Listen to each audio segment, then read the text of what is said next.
Whether you're hanging a large picture or a TV, homeowners regularly need to be able to locate a stud in the wall. In this video, we cover a few different methods to help you do this.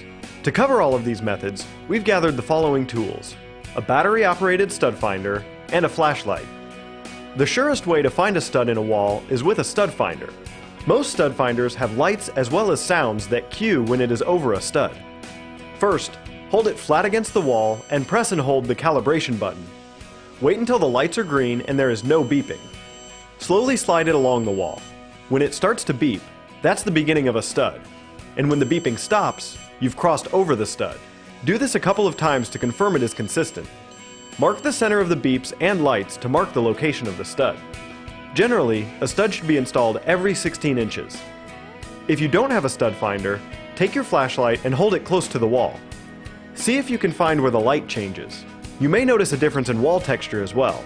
These would be the drywall seams, and drywall should be screwed into a stud. To confirm this, go to your baseboards. There should be nail holes or spots that look like they may have been filled with wood filler in the same line. Another observation can be made by knocking on the wall. The sound will have a hollow tone where there is not a stud. As you knock over a stud, the sound will become more dense.